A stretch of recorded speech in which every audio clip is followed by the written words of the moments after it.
자, 그러면 이제 좀 본론으로 들어가서 잠깐 우리가 복습을 좀 합시다. 제가 이건 여러 번 얘기한 건데, 일본 경제가 당시에 전문가들이 왜 이렇게 헛발질을 했느냐.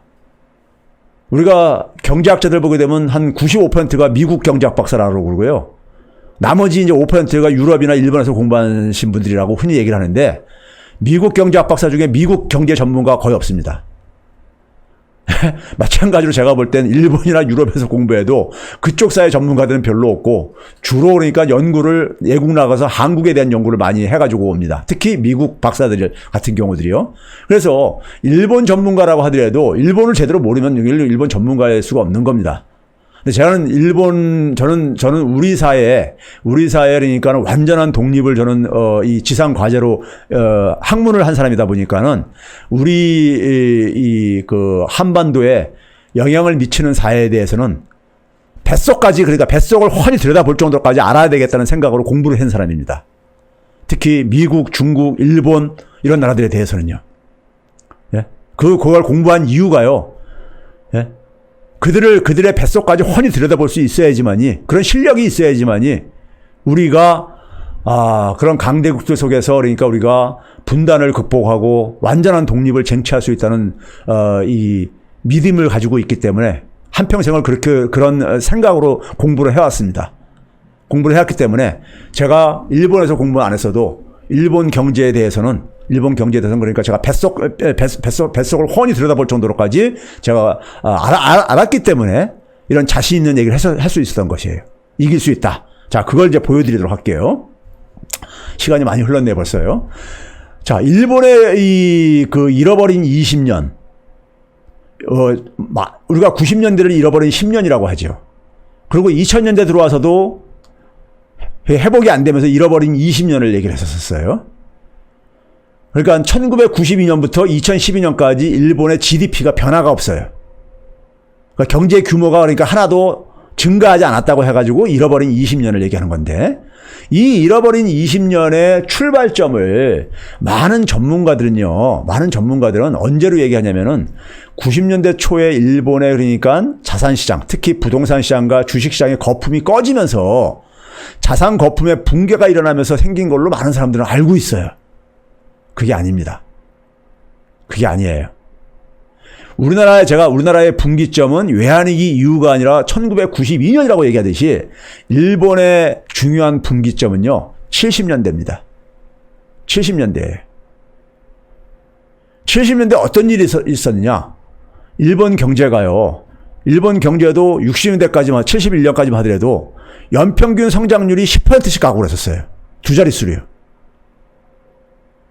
근데 갑자기 4%로 뚝 떨어져요. 중간 단계도 없이 8%, 6% 이렇게 내려가지도 않고 갑자기 뚝 떨어집니다. 4%대로. 그리고 그것이 80년대까지 쭉 한 20년 이렇게 진행해 가요. 4%대가. 예? 즉 고도 성장 시기가 이제 막을 내리고 소위 말해서 저성장 시기로 진입을 이제 하기 시작한 거예요. 여기에 대해서 일본이 어떤 식으로 대응을 하냐면요. 자, 일본도 기본적으로 제조업 중심의 경제 구조입니다. 제조업의 역할이 그러니까는 줄어들면서 제조업의 역할을 대신할 수 있는 새로운 산업을 그러니까 육성을 해야 되는데, 그걸 육성하기보다는 제조업의 수명을 연장시키는 방법으로 대응을 합니다. 주로 돈을 지원해 줘가지고요. 또 하나는 뭐냐면은 미국으로부터의 압력이 들어옵니다. 일본은 철저하게 폐쇄적으로 경제를 운영했었습니다. 특히 금융시장은 굉장히 폐쇄적으로 운영을 했어요. 근데 미국이 금융시장 문을 열으라고 강요를 해가지고 열게 됩니다. 열면서 일본의 금융 시스템이 타격을 보게 됩니다. 일본의 그러니까 이 경제 성장, 고도 성장 기간에는 일본의 금융의 역할이 굉장히 컸었습니다. 근데 일본의 금융 시스템이 미국이 금융시장 개방하라고 하면서 일본의 금융 시스템이 금이 가기 시작합니다. 금이 가기 시작해요. 즉, 이런 내부의 어떤 새로운 도전, 외부로부터의 도전에 제대로 대응을 하지 못하고 그것에 대해서 되게 돈을 푸는 방식으로 해가지고 대응한 결과가 결과가 뭐냐면요. 결과가 여기 앞부분에 급등하는 80년대에 보게 되면 주가하고 땅값, 부동산 가격이 폭등을 합니다. 돈을 지원해줬는데 그 돈을 가지고 산업 체질을 강화하기보다는, 경제 체질을 강화하기보다는, 그런데 돈이 안 가니까 되게 어디 가겠습니까? 그 돈이요. 자산시장으로 가죠. 부동산 시장으로 가고 주식시장으로 갈 수밖에 없죠. 최근에 우리가 지금 보게 되면은 돈들 전 세계가 엄청나게 찍어내잖아요. 제가 다음 7월 달에는 좀 이 미국 경제, 포스트 아메리카 시대를 좀 한번 진단을 좀 해보려고 합니다.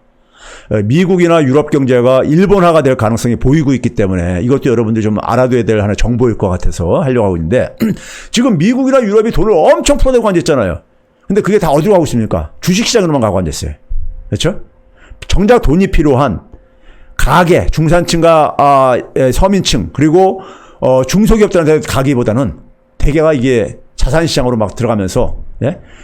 경기는 그러니까 지금은 마이너스 8%, 마이너스 12%막 곤두박질 치는데 주식시장은 그러니까 오히려 주가는 올라가는 이런 기형적인 일들이 벌어지고 있죠. 80년대 일본의 주가가 그렇게 폭등을 합니다. 일본의 부동산 가격이 폭등을 했었어요. 예? 폭등을 했었습니다. 그러다가 이게 폭등을 하니까 과열되니까 돈이 그러니까는 이쪽으로 폭등이 되니까 이제 어떻게 되겠습니까? 이 과열을 시키기 위해서 어떻게 합니까? 금리를 올리기 시작해요. 이게 결국 뭐냐, 돈을 가지고 끌어올린 거니까는, 우리가 부동산 가격이라는 것은요, 정상적으로 오르는 것은 되게 소득의 증가할 때라든가, 아니면 그 다음에 우리가 뭐냐면은 인구가 증가할 때라든가, 인구가 증가하면 부동산 수요가 증가하잖아요. 그러면서 소득이 증가하게 되면 사람들이, 세를 들어 살던 사람이 자기 집을 사기도 하고, 작은 집에 살던 사람이 큰 집으로 옮겨가기도 하고, 이렇게 할 수가 있는 거잖아요. 그런 건 정상적인 겁니다. 근데 인구도 별로 안 증가하고 소득도 안 증가하는데 막 부동산 가격이 막 그보다 더 빠르게 증가하면 그건 거품인 겁니다. 기본적으로요. 언젠간 조정이 생길 수밖에 없어요. 그 조정이 이제 90대 초에 이제 89년 말부터 주가를 중심으로 해서 꺾이기 시작하면서, 예? 꺾이기 시작하면서 소위 말해서 일본의 자산시장 거품이 이제 터지게 되죠. 터지면서 소위 말해서 잃어버린 10년이 90년대 진행이 된 거죠. 잃어버린 10년이요. 그렇죠? 자, 그래서 일본의 잃어버린 10년, 90년대를 가지고요. 흔히 경제학에서 사용하는 개념으로 부채 디플레이션이라고 합니다. 부채 디플레이션이요. 피셔라는 사람이 세계 대공황 때, 미국 대공황 때 도입한 개념인데요. 이 부채 디플레이션 국면에 빠져요. 여기에 대한 일본 정부의 대응은 뭐냐면 완전히 토건국가식으로 대응을 합니다. 그래서 일본은 그래서 토건국가라는 말을 많이 씁니다. 자민당 정부가 이 토건업체들, 예? 토목 건설하는 업자들한테, 업자들의 그러니까 사업권을 지원해주고 거기서 정치 자금을 받아 쓰고 서로가 이렇게 유착이 돼가지고, 예? 유착이 돼가지고 자민당 장기 집권의 하나의 이 경제적인 로비를 받고, 예? 했다 해가지고 토건국가인데 정치인들이 제대로 역할을 못한 거죠. 이런 위기 상황 속에서요. 일본의 정치인들은 90년대부터 완전히 이 삼류 수준으로 전락합니다. 일본의 정치는 저는 삼류 수준이라고 보고 있습니다. 자, 부동산과 주식 가격이 하락을 하면 어떤 영향을 미치냐면요. 자, 우리가 부동산 가격을, 제가 만약에 5억짜리 아파트를 갖고 있어요. 근데 2억을 제가 은행에서 대출받았고 3억은 내 돈으로 샀어요. 예? 2억은 은행 돈이고 3억은 내 돈으로 해가지고 5억짜리 아파트 샀다 이거예요. 근데 5억짜리 아파트가, 그 5억짜리 아파트를 기준으로 해가지고 은행은 2억을 빌려준 거란 말이에요. 즉 40%만큼을 빌려준 거죠. 그렇죠? 은행은요. 그런데 만약에 부동산 가격이 떨어져가지고 아주 뭐 극단적으로 얘기해서 뭐 3억으로 떨어졌다고 해보세요. 3억으로, 5억에서 3억으로. 집 아파트 가격이 떨어졌다고 해서 은행이 대출금을 줄여주지는 않잖아요. 예? 대출금 2억은 그대로 남아있는 거죠. 그러면 5억을 기준으로 4억을 빌려줬어요. 아니 2억을 빌려줬어요. 40% 정도요. 그럼 3억 원짜리 아파트에 대해서 은행이 40%만 만약에 대출을 해줄 수 있다면 얼마가 되는 겁니까? 1억 2천만 원까지 뿐이 대출 못 해주는 거죠. 그렇죠? 3억 곱하기 0.4를 하게 되면요. 432에서 1억 2천만 원짜리 이만큼 대출을 못 해주는 거잖아요. 그러면 근데 은행은 2억을 대출해 줬어. 그럼 차액이 얼마죠? 8천만 원입니다. 8천만 원을 은행은 상환하라고 요구를 합니다. 상환하라고. 예? 그걸 가지고 우리가 마진콜이라고 하죠. 영화 제목에 마진콜이라는 영화 있었었죠. 그 마진 차액만큼을 그러니까 회수하는 거예요. 콜한다 이거예요. 예? 그럼 8천만 원 돈이 부동산은요 가격이 일반 상품하고 틀려가지고 떨어지게 되면은 그냥 뭐 수천만 원씩 수억 원씩 막 떨어지고 앉았잖아요. 예? 무슨 뭐 몇십만 원, 몇백만 원이 아니라요. 뭐 몇십만 원, 몇백만 원 변화하게 되면 자기 월급을 좀 이제 줄여 써가지고 갚을 수가 있죠. 근데 이거는 부동산 가격은 몇천만 원씩 떨어지고 막 앉았으면 이건 월급쟁이들은 그러니까 월급 가지고 이건 해결할 수가 없는 거예요. 그럼 어떻게 되겠습니까? 집을 팔아야 되죠. 예? 은행은 기다려주지 않으니까요. 팔아야 되죠. 팔려고 시장에 내놓으면은 어떻게 됩니까? 뭐 자기만 팔려고 내놓지도 않죠. 많은 사람들이 다 내놓으려고 할 게 이런 상황에 직면할 게 아닙니까? 그럼 부동산 가격이 떨어집니다. 더 떨어지죠. 더 떨어져요. 그렇죠? 3억이 됐던 것이 만약에 2억으로까지 떨어졌어. 그럼 또 대출금 조정이 또 생겨요. 그럼 그렇게 되는 상황 속에서 자기의 자산 가치가 줄어드니까는 개인들은 어떻게 하겠습니까? 자기 벌어들이는 월급 받는 것 중에서 가능한 한 그러니까 하여간 이 부채를 상환하기 위해서 거리에 내쫓길 수는 없으니까 부채를 상환하기 위해서 이 소득을 줄여가지고 소비를 줄여가지고 예? 허리띠 졸라매가지고 이제 이 내필 생활을 들어가죠. 그렇죠? 그럼 소비가 줄어드는 거예요. 소비가 줄어들면 기업들은 물건이 안 팔리니까 투자와 고용을 줄이죠. 고용을 줄이면 일자리가 또 줄어들죠. 일자리가 줄어들면 가계가 소득이 더 악화되죠. 그럼 소비가 또 줄어들죠. 소비가 줄어들면 물건 가격은 그러니까 하락하죠. 디플레이션, 물가 상승률이 마이너스가 되는 국면으로 진입을 하게 됩니다. 물가 상승률이 마이너스가 되면요, 사람들이 어떻게 합니까? 지금 물건을 살 일이 있어도 지금 가능한 안 살려고 합니다. 앞으로 더 떨어질 것 같으니까. 더 소비가 줄어드는 거예요. 한번 디플레이션에 빠지게 되면요, 그래서 굉장히 무섭습니다. 빠져나오기 힘들어요. 예? 그래서 이걸 가지고 부채 디플레이션이라고 해요. 부채 조정이 만들어낸 디플레이션이라 이거예요. 자, 이런 상황 속에서 정부와 통화당국이 어떻게 대응을 했느냐?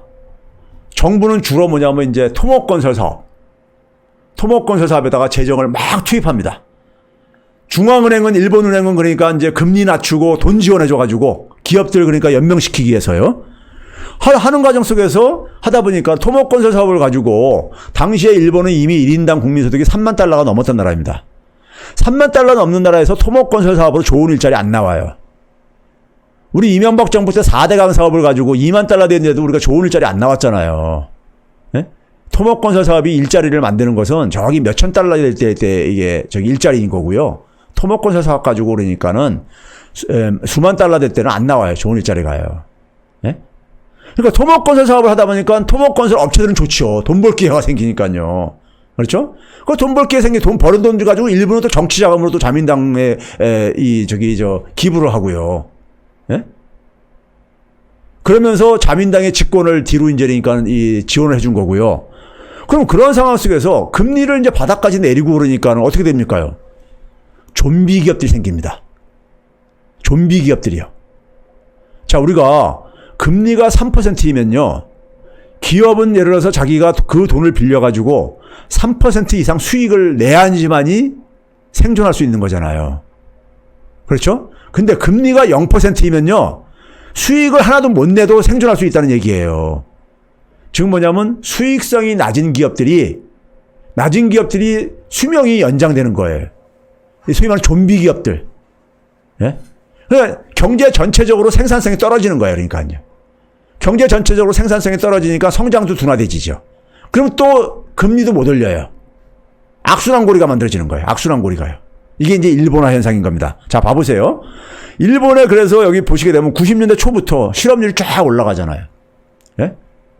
실업률이 쫙 올라가잖아요. 예? 실업률이 쫙 올라가지고요.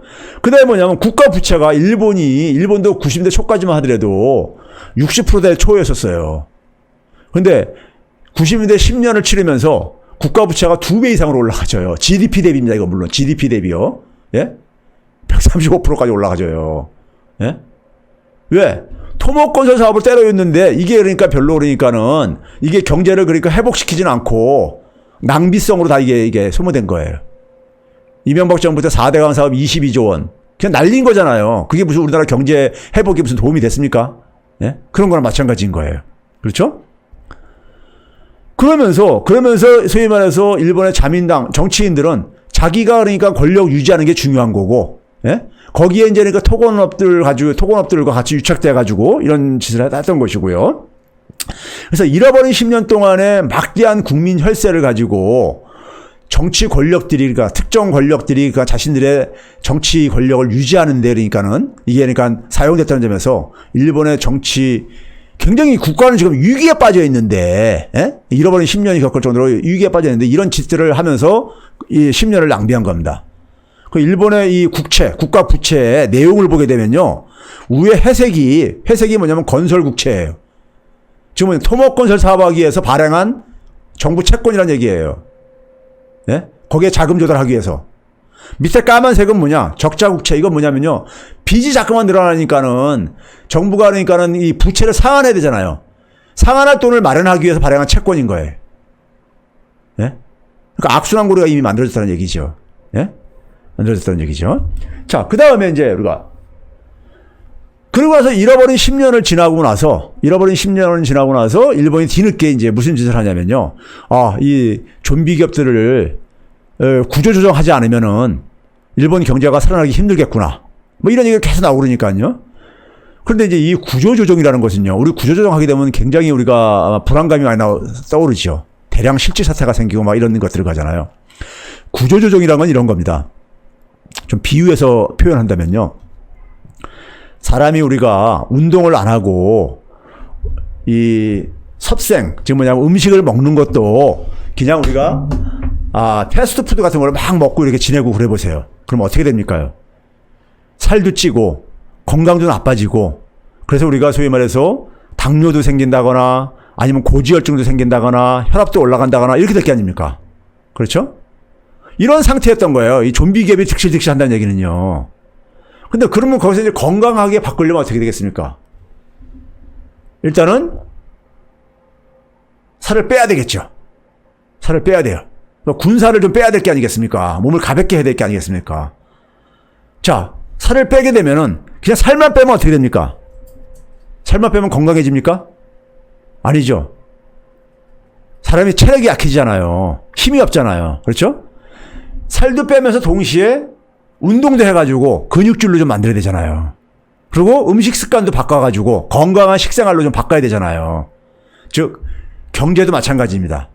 수익성이 없는 사업들을 정리도 해야 되지만은 수익성이 없는 사업이 정리를 하게 되면 그만큼 공백이 생기잖아요. 공백이요. 많은 또 일자리들이 줄어들잖아요. 그거를 보충할 수 있는 새로운 그러니까 수익성 있는 사업을 또 만들어야 되는 거예요. 그래서 두 가지를 동시에 추진합니다. 일본이. 하나가 뭐냐면은 산업구조조정하기 위해서 산업활력재생특별조치법이라는 걸 만들어요. 요 가로 안에 있는 게 뭐냐면요. 기업활력재고특별법이라는 게 박근혜 때 얘기한 겁니다. 요걸 그대로 베껴요. 우리나라 이거 원샷법이라고 해가지고 우리나라 대기업들 구조조정 도와주기 위해서 만든 법이었었습니다. 이거 그대로 베낀 거예요. 그 다음에 새로운 산업을 만들기 위해서 일본이 한 게 뭐냐면 창조산업 육성을 합니다. 박근혜가 이걸 그대로 흉내낸 게 뭡니까? 창조경제 육성을 했죠. 박근혜는 자기 아버지가 너무 일본을 사랑해서 그런지 본인도 그 아버지 밑에서 자라서 그런지 일본을 너무 그러니까는 좋아했는지 일본 따라하기로 그랬던 겁니다. 근데 일본의 이 그 산업 구조조정과 창조산업 육성이 성공했다면요. 일본 경제 지금 완전히 부활했습니다. 이게 만약 성공했으면 제가 작년에 일본하고 싸마자는 말 안 했을 거예요. 싸마자는 말 안 했을 거예요. 근데 일본이 이 두 개가 다 실패합니다. 특히 창조산업 육성이 처참하게 실패해요. 2014년도에 정부 보고서가 나오는데 이게 정부 보고서예요. 보고서가 나오는데 기업의 매출액, 전체 기업, 일본 기업 전체 기업의 매출액, 고용, 기업체 숫자를 보게 되면요. 박스로 해놓은 부분들. 크리에이티브 인더스트리라고 글자 보입니까? 창조산업이죠. 밑에 있는 부분은 뭡니까? 크리에이티브 인더스트리, 매뉴팩처링 돼 있죠. 제조업과 관련된 창조 산업이라는 얘기입니다. 제조업과 관련된 창조 산업은 마이너스 거의 한 50% 안팎이 되잖아요. 언제부터? 1999년부터 2011년 사이에. 매출액, 고용, 기업체 숫자가 다 반토막이 났다 이거예요. 반토막이요. 육성은커녕 오히려 그러니까는 육성은커녕 오히려 처참하게 그러니까 실패를 한 거예요. 예? 한 12, 13년 동안에 그러니까요. 박근혜 정부가 이걸 그대로, 박근혜가 이걸 그대로 제가 또 쫓아가길래 옆에 나라에 좀 반면교사로 삼아라. 박근혜 정부는 2013년도 출발했잖아요. 그러니까 이 성적표가 나오고 난 이후에 출발했으니까 좀 반면교사로 삼으라고 제가 100분 토론까지 나가서 많이 얘기했었어요. 근데도 듣지도 않죠. 예? 그러다가 결국은 나라 망쳐먹었죠. 그래서 이제 잃어버린 이제니까 20년이 돌아가게 되는데요. 금융위기가 터지면서 일본 경제는 그냥 곤두박질 칩니다. 수출에 목을 매는 구조가 돼요. 수출에 목을 매는 구조. 예? 그러다 보니까는 우리가 2008년도 금융위기 터져 나와서 일본 경제가 곤두박질 쳐요. 그러고 나서 어떤 일이 일어났습니까? 2009년도에 그래가지고 결국은 민주당으로 정권이 뺏기죠. 자민당이요. 3년 동안에 일본 민주당 3년 정권 동안에 일본 민주당이 굉장히 무능함을 보입니다. 거기다가 2011년도에 무슨 일까지 터집니까? 후쿠오카에서 동북부 지역에서 예? 원전 사태가 터지죠. 그렇죠? 그래서 2012년 정도에는 2011년과 12년은요. 일본 사회가 굉장히 우울했었어요. 우울.